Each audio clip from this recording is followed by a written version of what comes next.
Sir ಮಂಡಿ ನೋವು ನಂಗೆ ತುಂಬಾ ಇದೆ, ಬಟ್ ಎಲ್ಲೋದ್ರೂ weight loss ಮಾಡು ಅಂತ ಹೇಳ್ತಾನೆ ಇದಾರೆ. ಬಟ್ ನನಗೆ ಇಂಜೆಕ್ಷನ್ ಏನಾದ್ರು ಕೊಡಿ, ಇಲ್ಲ ಅಂದ್ರೆ ನನಗೆ weight loss ಆಗೋ ತರ ಏನಾದ್ರು ಹೇಳಿ ಸರ್. ನನ್ನ ಹತ್ರ ಈ ತರ ದಿನ ಬರ್ತಾರೆ, ಏನು ಸರ್ ನನ್ಗೆ ಬಹಳ ಸೌದೋಗ್ಬಿಟ್ಟಿದೆ, ನನ್ಗೆ ಯಾವ್ದೇ ಆಪರೇಷನ್ ಬೇಡ, ನನಗೆ ಓಡಾಡಕ್ ಆಗ್ದಂಗೆ weight loss ಮಾಡಕ್ ಆಗ್ತಾ ಇಲ್ಲ ಸರ್, ಏನಾದ್ರು ಒಂದು ಮಾರ್ಗ ತೋರಿಸಿ ಸರ್ ಅಂತ ಬರ್ತಾರೆ. ಯಾಕಂತಂದ್ರೆ ಅವ್ರಿಗೆ ಅಷ್ಟು weight ಇಂದಾನೆ ಅಷ್ಟೊಂದು ನೋವು ಕಾಣಿಸ್ಕೊಳ್ತಾ ಇರುತ್ತೆ. ನಾವು ಪಾಪ ಯಾವ ಡಾಕ್ಟರ್ ಹತ್ರ ಹೋಗ್ಲಿ ಎಲ್ಲರೂ ಹೇಳೋದು ಒಂದೇ, ಅವ್ರಿಗೆ ಏನ್ ಹೇಳ್ತಾರೆ, weight reduce ಮಾಡಮ್ಮ ಅಂತ ಹೇಳ್ತಾರೆ. PG ಹೇಳಿದಷ್ಟು ಸುಲಭ ಅಲ್ಲ ಸ್ನೇಹಿತರೆ weight loss ಮಾಡೋದು, ಕೆಲವ್ರಿಗಂತೂ ಬಹಳ ಕಠಿಣ.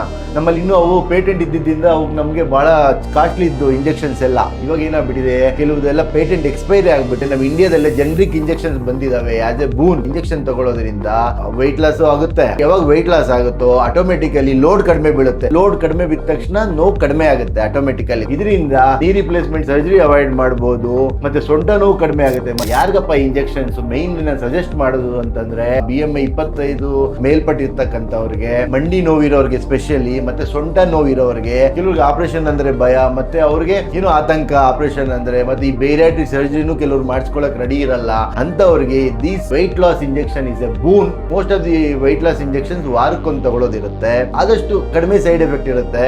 ಅವು ಯಾವ ತರ ವರ್ಕ್ ಮಾಡ್ತವೆ ಅಂತಂದ್ರೆ ಆಂಟಿ ಮೊಟಿಲಿಟಿ ಡ್ರಗ್ಸ್ ಅಂತವೆ. ಹೊಟ್ಟೆಲಿ ಇರೋದು ತಳ್ತಾ ಇರ್ತಕ್ಕಂಥ ಹಾರ್ಮೋನ್ಸ್ ಮೇಲೆ ಅಫೆಕ್ಟ್ ಮಾಡಿ ಅದನ್ನು ಮುಂದಕ್ಕೆ ಹೋಗ್ದಂಗ್ ನೋಡುತ್ತೆ. ನಿಮ್ಗೆ ಯಾವಾಗ್ಲೂ ಹೊಟ್ಟೆ ತುಂಬಿದೆ ಅನಿಸುತ್ತೆ, ಅದರಿಂದ ಏನ್ ಅನ್ಸುತ್ತೆ, ತಿನ್ಬೇಕು ಅನ್ಸಲ್ಲ ಅಷ್ಟೇ. Definitely diet and exercise is the best. ಮಂಡಿ ನೋವಿರೋದ್ರಿಂದ, ಸೊಂಟ ನೋವಿರೋದ್ರಿಂದ ಓಡಾಡಿ ಎಕ್ಸರ್ಸೈಸ್ ಮಾಡಿ weight loss ಮಾಡ್ಕೊಳ್ಳೋದು ಬಹಳನೇ ಕಷ್ಟ ಅನ್ನೋರಲ್ಲಿ ಇಂಜೆಕ್ಷನ್ ಧೈರ್ಯವಾಗಿ ತಗೋಬಹುದು ಅಂತ ಹೇಳೋಕೆ ಕಾನ್ಫಿಡೆಂಟ್ ಇದ್ದೀನಿ ಅಂತ ಹೇಳಿ ನಿಮ್ಗೆಲ್ಲರಿಗೂ ನಾನು ಹೇಳ್ತಾ ಇದ್ದೀನಿ.